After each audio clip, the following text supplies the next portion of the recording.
Besieged Paris was in the throes of famine. Even the sparrows on the roofs and the rats in the sewers were growing scarce. People were eating anything they could get.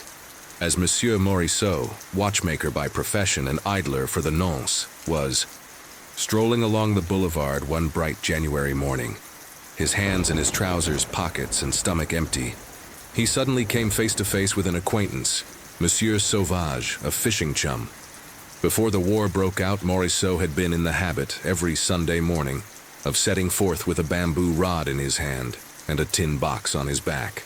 He took the Argenteuil train, got out at Colombes, and walked thence to the Île Marante. The moment he arrived at this place of his dreams, he began fishing, and fished till nightfall. Every Sunday he met in this very spot Monsieur Sauvage, a stout, jolly little man, a draper in the Rue Notre-Dame de Lorette, and also an ardent fisherman.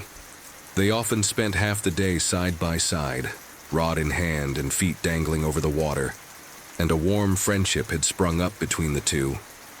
Some days they did not speak. At other times they chatted, but they understood each other perfectly, without the aid of words, having similar tastes and feelings.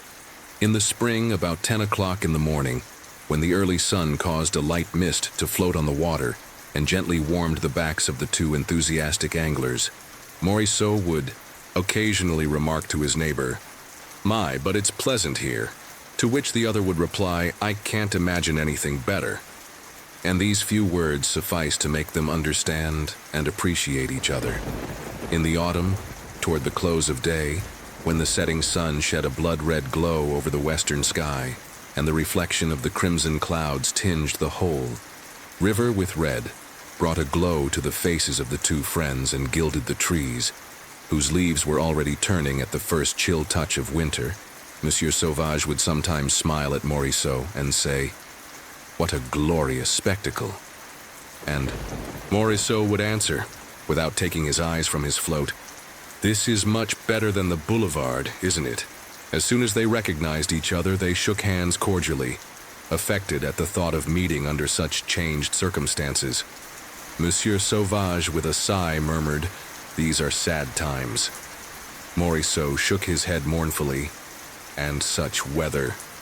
This is the first fine day of the year." The sky was, in fact, of a bright, cloudless blue. They walked along side by side, reflective and sad. "And to think of the fishing," said Morisseau. "What good times we used to have." "When shall we be able to fish again?" asked Monsieur Sauvage. They entered a small cafe and took an absinthe together, then resumed their walk along the pavement. Morisseau stopped suddenly. "Shall we have another absinthe?" he said. "If you like," agreed Monsieur Sauvage. And they entered another wine shop. They were quite unsteady when they came out, owing to the effect of the alcohol on their empty stomachs. It was a fine, mild day, and a gentle breeze fanned their faces. The fresh air completed the effect of the alcohol on Monsieur Sauvage. He stopped suddenly, saying, "Suppose we go there." "Where?" "Fishing." "But where?" "Why, to the old place. The French outposts are close to Colombes. I know Colonel Dumoulin, and we shall easily get leave to pass." Morisseau trembled. "With desire. Very well. I agree." And they separated to fetch their rods and lines. An hour later they were walking side by side on the high road. Presently they reached the villa occupied by the colonel. He smiled at their request and granted it. They resumed their walk, furnished with a password. Soon they left the outposts behind them, made their way through deserted Colombes, and found themselves on the outskirts of the small vineyards which border the Seine. It was about 11 o'clock. Before them lay the village of Argenteuil, apparently lifeless. The heights of Orgemont and Sanois dominated the landscape. The great plain, extending as far as Nanterre, was empty, quite empty, a waste of dun-colored soil and bare cherry trees. Monsieur Sauvage, pointing to the heights, murmured, "The Prussians are up yonder." And the sight of the deserted country filled the two friends with vague misgivings. The Prussians. They had never seen them as yet, but they had felt their presence in the neighborhood of Paris for months past, ruining France, pillaging, massacring, starving them. and a kind of superstitious terror mingled with the hatred they already felt toward this unknown, victorious nation. "Suppose we were to meet any of them," said Morisot. "We'd offer them some fish," replied Monsieur Sauvage, with that Parisian lightheartedness which nothing can wholly quench. Still, they hesitated to show themselves in the open country, overawed by the utter silence which reigned around them. At last, Monsieur Sauvage said boldly, "Come, we'll make a start, only let us be careful." And they made their way through one of the vineyards, bent double, creeping along beneath the cover afforded by the vines, with eye and ear alert. A strip of bare ground remained to be crossed before they could gain the river bank. They ran across this and, as soon as they were at the water's edge, concealed themselves among the dry reeds. Morisot placed his ear to the ground, to ascertain, if possible, whether footsteps were coming their way. He heard nothing. They seemed to be utterly alone. Their confidence was restored, and they began to fish. Before them, the deserted Ile Marante hid them from the farther shore. The little restaurant was closed, and looked as if it had been deserted for years. Monsieur Sauvage caught the first gudgeon, Monsieur Morisot the second, and almost every moment one or other raised his line with a little, glittering, silvery fish wriggling at the end. They were having excellent sport. They slipped their catch gently into a close-meshed bag lying at their feet. They were filled with joy, the joy of once more indulging in a pastime of which they had long been deprived. The sun poured its rays on their backs. They no longer heard anything or thought of anything. They ignored the rest of the world. They were fishing. But suddenly a rumbling sound, which seemed to come from the bowels of the earth, shook the ground beneath them. The cannon were resuming their thunder. Morisot turned his head and could see toward the left, beyond the banks of the river, the formidable outline of Mont Valérien, from whose summit arose a white puff of smoke. The next instant a second puff followed the first, and in a few moments a fresh detonation made the earth tremble. Others followed, and minute by minute the mountain gave forth its deadly breath and a white puff of smoke, which rose slowly into the peaceful heaven and floated above the summit of the cliff. Monsieur Sauvage shrugged his shoulders. "They are at it again," he said. Morisot, who was anxiously watching his float bobbing up and down, was suddenly seized with the angry impatience of a peaceful man toward the madmen who were firing thus, and remarked indignantly, "What fools they are to kill one another." "Like that? They're worse than animals," replied Monsieur Sauvage. And Morisot, who had just caught a bleak, declared, "And to think that it will be just the same so long as there are governments." "The Republic would not have declared war," interposed Monsieur Sauvage. Morisot interrupted him. "Under a king we have foreign wars. Under a republic we have civil war." And the two began placidly discussing political problems with the sound common sense of peaceful, matter-of-fact citizens, agreeing on one point, that they would never be free. And Mont Valérien thundered ceaselessly, demolishing the houses of the French with its cannonballs, grinding lives of men to powder, destroying many a dream, many a cherished hope, many a prospective happiness, ruthlessly causing endless woe and suffering in the hearts of wives, of daughters, of mothers in other lands. "Such is life," declared Monsieur Sauvage. "Say rather, such is death," replied Morisot, laughing. But they suddenly trembled, with alarm at the sound of footsteps behind them, and, turning round, they perceived close at hand 4 tall, bearded men, dressed after the manner of livery servants and wearing flat caps on their heads. They were covering the 2 anglers with their rifles. The rods slipped from their owner's grasp and floated away down the river.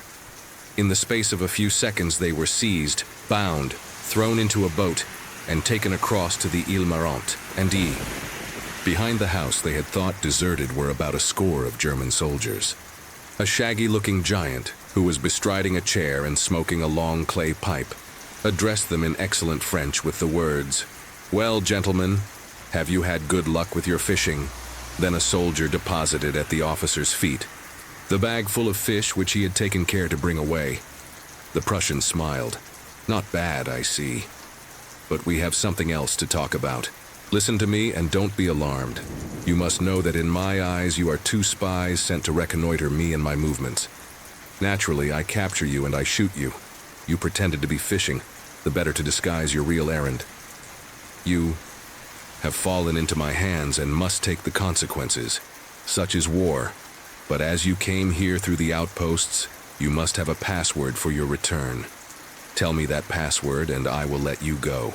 The two friends, pale as death, stood silently side by side, a slight fluttering of the hands alone betraying their emotion. No one will ever know, continued the officer.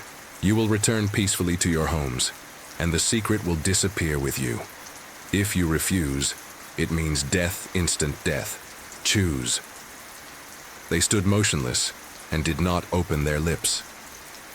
The Prussian, perfectly calm, went on with hand outstretched. Toward the river. Just think that in 5 minutes you will be at the bottom of that water. In 5 minutes. You have relations, I presume. Mont Valérien still thundered. The two fishermen remained silent. The German turned and gave an order in his own language. Then he moved his chair a little way off, that he might not be so near. The prisoners and a dozen men stepped forward, rifle in hand, and took up a position, 20 paces off. I give you 1 minute, said the officer. Not a second longer. Then he rose quickly, went over to the two Frenchmen, took Morisot by the arm, led him a short distance off, and said in a low voice, Quick, the password. Your friend will know nothing. I will pretend to relent. Morisot answered not a word. Then the Prussian took Monsieur Sauvage aside in like manner, and made him the same proposal. Monsieur Sauvage made no reply. Again they stood, side by side. The officer issued his orders. The soldiers raised their rifles. Then by chance Morisot's eyes fell on the bag full of gudgeon lying in the grass a few feet from him. A ray of sunlight made the still quivering fish glisten like silver, and Morisot's heart sank. Despite his efforts at self-control, his eyes filled with tears. Goodbye, Monsieur Sauvage, he faltered. Goodbye, Monsieur Morisot, replied Sauvage. They shook hands, trembling from head to foot with a dread. Beyond their mastery, the officer cried, Fire! The 12 shots were as one. Monsieur Sauvage fell forward instantaneously. Morisot, being the taller, swayed slightly and fell across his friend with face turned skyward, and blood oozing from a rent in the breast of his coat. The German issued fresh orders. His men dispersed and presently returned with ropes and large stones, which they attached to the feet of the two friends. Then they carried them to the riverbank. Mont Valérien, its summit now enshrouded in smoke, still continued to thunder. 2 soldiers took Morisot by the head and the feet. 2 others did the same with Sauvage. The bodies, swung lustily by strong hands, were cast to a distance and, describing a curve, fell feet foremost into the stream. The water splashed high, foamed, eddied, then grew calm. Tiny waves lapped the shore. A few streaks of blood flecked the surface of the river. The officer, calm throughout, remarked with grim humor, It's the fish's turn now. Then he retraced his way to the house. Suddenly he caught sight of the net full of gudgeons lying forgotten in the grass. He picked it up, examined it, smiled, and called, Wilhelm. A white-aproned soldier responded to the summons, and the Prussian, tossing him the catch of the 2 murdered men, said, Have. These fish fried for me at once while they are still alive. They'll make a tasty dish. Then he resumed his pipe.